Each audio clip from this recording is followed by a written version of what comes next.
passionné de plantes. Je me présente Lionel Silberman de l'herboriste du Pont. Et aujourd'hui, je suis donc dans le massif de Chartreuse pour vous présenter et aller cueillir la reine des prés. Donc nom scientifique Filipendula ulmaria. Une plante très intéressante, très visible, assez célèbre ou populaire, déjà dans le milieu de la phytothérapie occidentale évidemment, facile à trouver dans l'environnement actuel de l'été, facile à trouver pour tous ceux qui sont dans le plaisir de la nature, tous les gens qui vont en randonnée, tous les gens qui sont près des cours d'eau ou des lieux d'eau. Donc une plante qui est difficile à ne pas remarquer et qui en plus a le grand intérêt en fait d'être remplie de vertus. Donc une plante qui a plusieurs noms à la base, on lui a donné plein de noms, donc on l'a appelée ulmer, spirilmer, on l'a appelée belle des prés, je crois qu'on l'appelle aussi barbe des chênes, on l'appelle aussi je crois fleur des abeilles, donc ça se voit très facilement quand vous approchez de la reine des prés, vous remarquez vite qu'elle est très souvent peuplée de nombreux insectes. On l'appelait aussi l'ormière. Donc on va savoir que Ulmaria vient de orme, et que donc justement c'est une plante qui a des folioles qui ressemblent des feuilles qui ressemblent à celles de l'orme justement. Donc l'un des intérêts principaux, ou plutôt l'une des propriétés principales de la reine des prés, ce sont les dérivés salicylés qui sont présents à l'intérieur de la plante. Donc au même titre donc ce qu'on appelle les dérivés salicylés que le sol. Et ces dérivés salicylés, ils sont à l'origine de ce que l'on appelle l'aspirine. Donc le mot aspirine lui-même, qui provient justement de la spirée ulmer, puisque le spire de l'aspirine, c'est en allemand, ça vient de Spirsaure, ça veut dire l'acide de la spirée. Justement. Donc voilà, une plante très belle, que j'apprécie très particulièrement, que j'apprécie d'approcher, que j'apprécie de cueillir aussi, et qui est remplie de vertus, à savoir donc qu'elle possède beaucoup de molécules, qu'elle est remplie de molécules très intéressantes. Donc à savoir, alors bon, déjà, ce qu'on peut dire, déjà c'est les salicylates, donc qui ont des propriétés diurétiques, astringentes et toniques, essentiellement, des aspects cicatrisants aussi. Ça on peut le retrouver facilement dans les sommités fleuries. Après on a les feuilles et les fleurs qui ont des aspects fébrifuges et diurétiques aussi, et les racines et feuilles qui sont aussi qui ont des aspects vulnéraires, qui ont des aspects aussi liés justement à tout ce qui est cicatrisant, un petit peu comme les sommités fleuries. Principaux constituants de la plante, en dehors de l'acide salicylique, donc des dérivés salicylés, on a aussi du fer, on a du calcium, on a des glucosides, on a de la goltérine, donc ce qu'on peut retrouver dans la goltérie, donc une fois de plus des molécules en fait actives qui ont des effets thérapeutiques sur le corps. De la vanilline, ce qui donne justement en fait cette odeur d'amande amère, cette odeur vanillée aussi. C'est difficile de se dire, de se dire de quoi la vanille ou l'amande. En tout cas un petit peu une odeur entre les deux, très caractéristique, très agréable. Des flavonoïdes aussi sur les sommités fleuries, donc des molécules toniques, des tanins, un aspect astringent, qui va aider justement en fait, qui va être à l'origine de ce mouvement de drainage qu'on va pouvoir retrouver dans l'utilisation de la reine des prés. Et aussi donc de la vitamine C, c'est une plante tonique, une plante qui de toute manière, on le verra plus tard, par sa forme et par sa structure, nous apprend qu'elle est plutôt yang, tonique, dynamisante. Donc une plante que je vous conseille vraiment d'approcher et de profiter de la présence. Une grande plante en plus. très intéressante par sa forme, par son environnement et par son... ouais, tout simplement par sa présence. Je vous conseille vraiment de l'approcher, c'est très agréable. Donc, du point de vue de la médecine chinoise, donc c'est une plante qui est liée à Taiyang, liée au canal de vessie, l'intestin grêle, à cet environnement de feu et d'eau. Plante qu'on va utiliser pour des réalités de biao, pour libérer le biao, pour libérer la surface, pour drainer, faire sortir vers l'extérieur les toxines. Elle a un côté fébrifuge par son aspect feu, hein. Elle fait circuler la chaleur. Elle a un aspect calmant, apaisant de par son aspect eau et de son aspect libération des liquides. Parce qu'elle va permettre justement de réduire la chaleur dans le corps. C'est une plante qu'on utilise aussi pour les coups de froid, pour ouvrir le biao. Avec l'aquilée souvent, je combine avec l'aquilée, qui donne un bon effet. C'est une plante bien évidemment qui, parce qu'elle a des dérivés salicylés, il faut faire attention avec les anticoagulants. Pas donner de spiréulmer pour les individus qui ont des anticoags qui sont très lourds, quoi. Mais ceci dit, très agréable pour les individus qui cherchent justement à fluidifier un petit peu leur sang, qui ont un sang épais. C'est vraiment une très belle plante hein, qui est très souvent accompagnée d'insectes, qui est souvent dans un environnement très dynamique, un lieu de vie, un lieu baigné de lumière. Et donc c'est là qu'on voit justement tous les bienfaits que cette plante peut avoir sur le Yangming justement.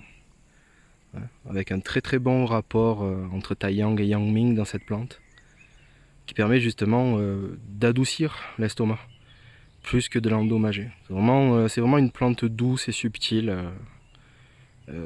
qui a bien évidemment, il faut faire attention, comme toute plante, elle a ses limites, mais vraiment une plante très agréable que j'utilise souvent et dont je n'ai pas fini d'explorer la puissance et les vertus. Et puis maintenant on va jeter un coup d'œil rapide sur la structure de la plante. Donc sur sa partie hors sol, entre Taiyang, Yangming et Shaoyang. Donc on remarque donc le Yangming présent, rouge, c'est la tige principale de la plante, qui monte depuis la base du sol jusqu'aux sommités florales. On remarque aussi les zones intermédiaires présentes sur cette partie de la plante, le Shaoyang, les feuilles, qui correspondent à l'environnement de bois. Et donc déjà une tige principale rouge, donc dans les 5 phases qui nous ramènent à l'élément feu, donc un Yangming plutôt tonique, avec un Shaoyang, les feuilles tournées vers le ciel, un Shaoyang assez yang, avec une dynamique du chi de la plante qui s'élève. Et déjà l'aspect élancé de la plante nous donne cette information de grandeur, d'élévation, de finesse. Et puis le Shaoyang aussi se tourne vers l'extérieur, hein, donc vers le haut, au bout. Donc un Taiyang qui exprime la couleur blanche, la couleur du métal. Donc l'événement, voilà, tout ce qui est de l'ordre de la sécheresse, qui exprime le Tai Yin, hein, donc l'aspect le plus yang dans le Yin. Et qui nous donne des informations donc sur l'aspect immunitaire, sur l'aspect protecteur de la plante en fait. Hein. Donc on en parlait tout à l'heure, une plante que l'on va utiliser pour les problématiques d'attaque de froid et que l'on va utiliser aussi pour permettre l'évacuation, la mise à l'extérieur par le canal de la vessie, par le Taiyang, des toxines, de tout ce qui peut être incorrect dans le corps.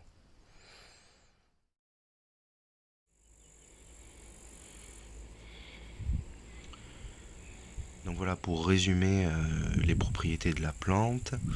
Donc en premier lieu, l'aspect antalgique de la plante, donc des propriétés antidouleurs qui vont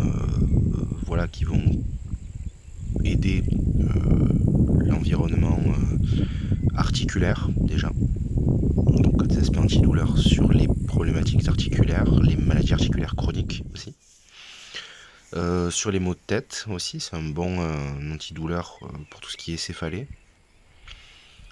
On pensera aussi aux douleurs musculaires de toutes sortes, aussi les courbatures, les crampes. Ça a vraiment un bon effet, hein, la reine des prés sur les crampes et les courbatures. Je l'ai beaucoup utilisé pour ça. On passe aussi donc à l'aspect fluidifiant du sang. Donc pour tous les individus qui ont des problématiques justement liées au sang, un sang épais, qui peut poser des problématiques parfois cardiovasculaires. Toujours dans la même perspective de Taiyang, mais vraiment sur le plan de la vessie, hein, qui est considéré comme le yang du rein. La reine des prés est un tonique hein, pour l'élimination rénale. Donc elle va avoir un aspect diurétique et elle va être utile pour l'élimination de l'eau. Donc justement tout ce qui est de l'ordre de la rétention d'eau, mais aussi tout ce qui est de l'ordre de l'accumulation de l'eau dans les cas de, par exemple, d'obésité, dans les problématiques qui peut être liées justement à de la rétention d'eau causée par du stress, de la contrariété. Donc c'est un bon régulateur aussi. Toujours dans cette perspective d'éliminer, l'une des bons aspects de la reine des prés, c'est que c'est une purifiante. Elle purifie l'organisme. Elle a tendance, c'est une molécule de la plante a tendance à capter justement à l'intérieur du corps des molécules qui sont assez toxiques ou nocives. Donc ça aussi, hein, très bien de faire une cure de reine des prés pour l'effet détox.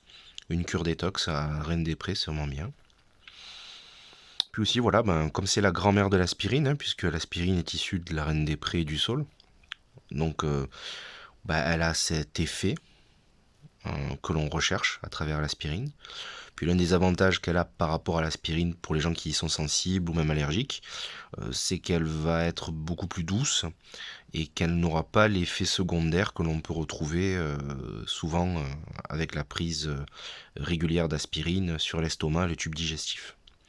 Donc pour tous les individus qui sont qui utilisent beaucoup l'aspirine mais qui en même temps profitent malheureusement de ses effets secondaires, ça peut être une bonne alternative. Et voilà, je terminerai donc sur les propriétés qui correspondent à la surface et le Taiyang. Donc déjà l'aspect tonique des défenses immunitaires et de la surface, hein, où on conseille justement une petite cure de reine des prés l'hiver pour renforcer le corps aux attaques de froid hein, et aux coups de froid. Ça c'est déjà en premier lieu. Ensuite dans un deuxième temps et dans le même thème, puisque c'est une sudorifique, c'est aussi une plante qui est fébrifuge, donc il va avoir tendance à faire diminuer la fièvre, à libérer la surface, à éviter les accumulations de chaleur dans le haut du corps.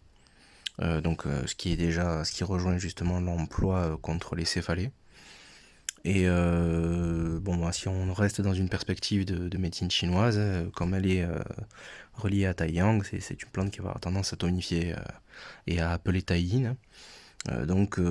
Souvent c'est bien de l'utiliser justement employé avec l'ortie, hein, je crois qu'on en avait déjà parlé. Justement pour cette combinaison Taiyin-Taiyang qui peut être intéressant.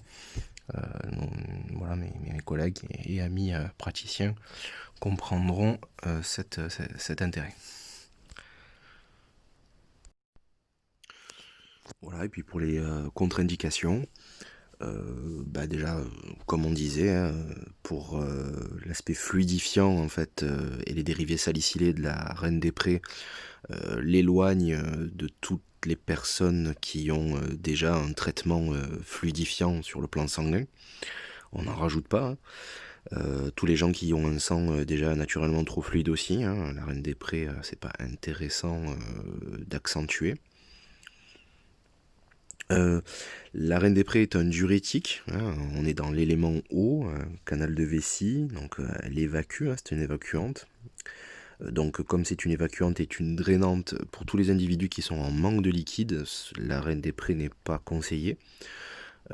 Tous les individus qui sont, comme en médecine chinoise on dit en vide de yin, la Reine des Prés, il ne faut pas l'utiliser. Les vides de yin graves évidemment, hein, les individus qui n'arrivent pas à créer des liquides, qui ont tendance à justement être très secs, on n'en rajoute pas. Plutôt justement dans ce cas-là, travailler en synergie, hein, et utiliser une autre plante qui va élever le taux de liquide organique. Parce que c'est vrai que bon voilà, la Reine des Prés a des propriétés fébrifuges qui peuvent être intéressantes. Donc ça peut être voilà, intéressant de combiner les plantes et d'utiliser une plante qui va créer des liquides pendant que la Reine des Prés, elle, va évacuer tout ce qui aura tendance à être toxique, enflammé et qui n'est pas souhaitable. Déjà pour ça. Pour tous les gens qui sont voilà, évidemment femmes enceintes et allaitantes, parraines de Reine des Prés aussi. Et puis qu'est-ce qu'on pourrait dire d'autre aussi au niveau des contre-indications? Il n'y a pas vraiment d'autres contre-indications en fait, hein, particulières à la Reine des Prés. Faut pas non plus s'alarmer sur son utilisation. Voilà, c'est évidemment comme d'habitude en fonction du patient et du diagnostic que l'on peut véritablement établir son utilisation ou pas. Et donc dans ce cas-là, bien sûr, je vous conseille de consulter un professionnel compétent qui pourra vous aiguiller dans son utilisation ou non. Et voilà, on arrive à la fin de la vidéo. Bon, on aurait pu parler plus encore, hein, de la Reine des Prés, notamment de ses emplois, voilà, les prises internes, externes, locales, globales en fait de la plante. Mais je voudrais pas que la vidéo dure trop longtemps, donc on verra peut-être dans un deuxième temps si on revient sur le sujet. Donc voilà, pour finir, j'espère que avoir pu partager avec vous mon plaisir et ma passion en fait de découvrir en nature et de reconnaître les plantes locales et de poser sous cet environnement en fait des grilles de lecture qui sont pluriséculaires voire millénaires et aussi des connaissances en fait globales issues de la science moderne qui me semblent tout importantes. Voilà, j'espère que ça vous aura permis de vous informer, de vous sensibiliser à la plante et de faire ce que j'apprécie de faire, c'est-à-dire de me réintégrer à la nature par la connaissance, voire même la conscience. Donc merci pour votre écoute et le visionnage. N'hésitez pas à partager la vidéo, n'hésitez pas à vous abonner aussi à la chaîne pour découvrir d'autres vidéos qui viendront et d'autres échanges. Si vous êtes intéressé par le travail de l'herboriste Dupont, n'hésitez pas à aller sur le site internet www.herboristedupont.com où vous y trouverez nos événements, nos articles et aussi nos produits, notamment la Reine des Prés. N'hésitez pas aussi à passer sur le site si vous êtes intéressé par notre méthodologie de compréhension des plantes, puisque nous mettons en place avec mon collègue Adrien Dumont et mon ami Lise Guilaine une formation en cycle d'études des sensibles, des plantes médicinales locales. Donc très intéressant, où vous pourrez justement apprendre une vingtaine de plantes, et qui aura lieu en 2021, début avril, plus un séminaire d'introduction qui est bientôt là, de troisième semaine de septembre, où vous pourrez déjà découvrir 4 plantes. Donc n'hésitez pas. Voilà, merci beaucoup. Je vous souhaite une bonne suite, une bonne découverte en nature. Au revoir.